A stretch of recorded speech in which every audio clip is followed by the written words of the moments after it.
Bonjour chers auditeurs désireux d'épanouissement. Je m'appelle Stéphanie. Sur cette chaîne et sur mon blog profondelégèreté.com, j'aborde divers sujets de développement personnel, je partage des conseils et astuces pour être mieux avec soi-même, mieux se connaître, mais aussi pour devenir un meilleur parent et accompagner au mieux son enfant dans sa construction. J'espère que chacun y trouvera de l'inspiration. N'hésitez pas à vous abonner pour suivre les prochaines vidéos et à activer la cloche pour recevoir les notifications. Dans son interminable recherche du bonheur, l'être humain a tendance à remplir sa vie d'habitudes et d'objets, croyant que son épanouissement en dépend. Mais ces derniers s'apparentent en définitive plus à des contraintes et à des solutions de compensation. Revenir à l'essentiel et laisser le superflu de côté ne serait-il pas finalement la clé de l'épanouissement ?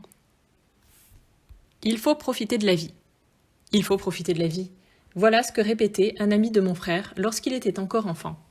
Cela faisait sourire mes parents à chaque fois.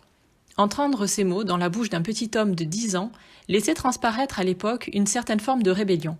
Mais en s'y penchant de plus près, ce petit garçon n'avait pas tort. Plus les années passent, plus cette phrase prend tout son sens. Ah, tant de sagesse pour un bambin, un tantinet rebelle. Aujourd'hui, je repense souvent à ces mots et ils me parlent beaucoup. Personne n'a besoin de se mettre autant de pression et de contraintes pour vivre une vie épanouie. Pourtant, l'être humain est très fort à ce jeu-là. La nature a horreur du vide, a priori l'homme encore plus. Et ceci s'accentue ces dernières années. À croire qu'il lui est impossible de tout simplement se poser en regardant le ciel, d'avancer sans prévoir un objectif précis, ou encore de faire une action sans aucune attente. Revenir à l'essentiel, un besoin grandissant. En essayant sans cesse de combler le vide, on s'empêche de simplement être. Être sans fioriture, sans expectative, sans plan sur la comète, sans besoin de performance. Pourquoi s'encombre-t-on aussi bien mentalement que matériellement ?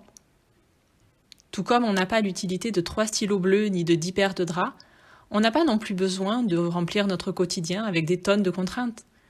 Pourquoi alors s'oblige-t-on à se définir plusieurs objectifs pro et perso en début d'année ? Pourquoi essaye-t-on de caser de nombreuses activités dans notre routine ? Pourquoi remplit-on nos journées et notre tête avec une charge mentale bien plus grande qu'on ne peut la supporter ? Finalement, à trop s'en demander, on s'éparpille, on se fatigue, on se stresse, on perd confiance en soi. Et si l'on revenait à l'essentiel ? Si l'on décidait que l'important, c'est de faire dans la simplicité et qu'il est grand temps d'arrêter de se prendre la tête ? Et si l'on mettait tout ceci en application, là, maintenant ? La vie n'a pas besoin d'être comblée pour que l'on soit comblé. Un mode de vie minimaliste pour retrouver son équilibre. La chanson dit bien « il en faut peu pour être heureux ». Enfant, ce principe est naturel et évident, mais en grandissant, on le perd. La société de consommation, l'abondance et la facilité d'accéder à tout, aussi bien matériel qu'immatériel, font naître des besoins d'avoir et de faire toujours plus. Les réseaux sociaux n'aident pas. À trop regarder les autres, on en vient à désirer les mêmes choses. Du joli petit pull jaune présenté par l'influenceuse en vogue, aux multiples objectifs ambitieux de l'entrepreneur phare du moment, en passant par la dernière morning routine à la mode vue à droite et à gauche. Et si tout ceci était surfait et ne nous correspondait pas, ou plus ? Et si l'on arrêtait d'essayer de coller aux autres et que l'on explorait ce dont on a réellement besoin ? Nous, pas notre voisin ou notre copine. Un peu comme lorsque l'on était enfant. Un mode de vie minimaliste ne touche pas uniquement le matériel, même si c'est ce que l'on entend le plus souvent. Il s'agit également des choses sur lesquelles on veut mettre son attention, à quoi on veut passer son temps. Nul besoin de partir vivre dans une cabane en plein milieu de la forêt pour revenir à l'essentiel, sauf si c'est ce qui vous fait vibrer évidemment. Il vous suffit de vous poser une simple question. Qu'est-ce qui est important pour moi ?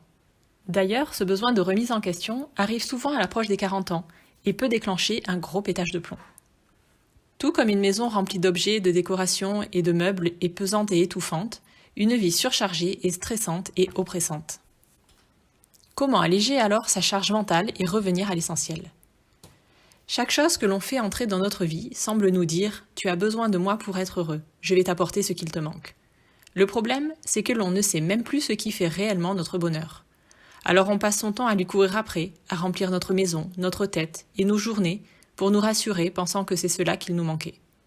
Mais au fond, qu'est-ce qui vous rend vraiment heureux ? De quoi avez-vous réellement envie ? En amoncelant tout un tas d'objets, de bonnes résolutions, d'actions et d'habitudes, on se perd. Sous cet amas, on n'est plus capable de distinguer notre être véritable. Il est donc important de lâcher du lest pour pouvoir revenir à soi et revenir à l'essentiel. Tout comme on viderait nos armoires pour faire le tri dans nos vêtements, il faut mettre à plat nos habitudes, nos contraintes, nos « il faut que » pour se débarrasser du superflu. Il existe évidemment plusieurs façons de faire, mais je vous en propose 2 ici. La première, faire un état des lieux sur papier. Dans la même ambiance qu'un flot de pensée, prenez un moment pour vous, au calme, sortez un stylo et un carnet, puis notez tout ce qui fait partie de votre quotidien. Une fois que c'est fait, identifiez dans cette liste ce que vous voulez garder, ce que vous voulez abandonner. Pour cela, vous pouvez faire un tableau à 2 colonnes, ou histoire que ce soit plus sympa, vous amuser en les surlignant de 2 couleurs différentes. Une pour ce que vous conservez, une pour ce que vous laissez. Bien sûr, il va y avoir des habitudes que vous voudrez garder, car elles vous sembleront indispensables. C'est pourquoi je vous conseille de revenir à cette liste de temps en temps pour la remettre en question et l'affiner. Petit à petit, arrêtez les activités qui ne vous sont pas essentielles. Vous verrez que vous aurez beaucoup plus de temps, moins de charge mentale, vous serez moins stressé, et vous pourrez enfin donner son importance aux choses qui comptent vraiment pour vous. N'hésitez pas à refaire cet exercice de temps en temps. Comme on l'a dit, on a la fâcheuse tendance à combler le vide. La deuxième solution ? Vous interrogez à chaque fois que vous faites quelque chose. Si vous faites partie de ceux qui n'aiment pas faire de liste, vous pouvez à la place vous interroger à chaque fois que vous faites une action, ou que vous vous donnez un objectif, ou que vous ajoutez une nouvelle habitude à votre routine du matin. Demandez-vous si cette chose vous est vraiment utile et si elle vous procure de la joie. Vous pouvez commencer par observer pendant 1 semaine chacun de vos gestes. Après 7 jours, plusieurs éléments remonteront déjà comme étant non essentiels. Peut-être votre interminable routine de soins, ou ce roman auquel vous n'accrochez pas du tout, mais que vous vous forcez à lire car vous l'avez commencé, ou encore votre séance de cardio que vous vous imposez 2 fois par semaine et que vous détestez.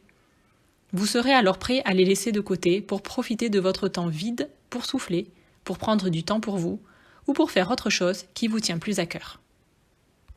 La slow life, chacun à sa façon. Tous les êtres sont différents et chacun aura des essentiels qui lui sont propres. Il n'appartient qu'à vous de trouver les vôtres, d'équilibrer la balance avec ce dont vous avez besoin et ce qui vous épanouit. Pour l'un, ce sera peut-être la liberté et le fait de voyager. Pour l'autre, ce sera se cultiver intellectuellement.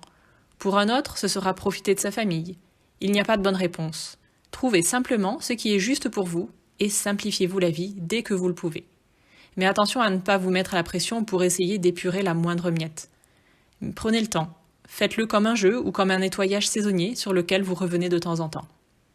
Pour ma part, j'ai commencé à me désabonner des newsletters que je reçois et qui ne m'intéressent plus, et des chaînes YouTube que je ne regarde plus. J'ai également fait un bon tri des produits de ma salle de bain. Côté pro, je ne me donne pas plusieurs objectifs, mais une ligne directrice. L'objectif de cette slow life, c'est d'en faire moins, mais mieux. De privilégier la qualité à la quantité. Revenir à l'essentiel ne signifie pas se restreindre, mais faire des choix conscients. En plus d'être aligné avec vous-même, vous allez vous redécouvrir et vous montrer sans vos masques, tels que vous êtes vraiment. Je vous souhaite donc de vous alléger l'esprit, les journées, et de profiter de la vie.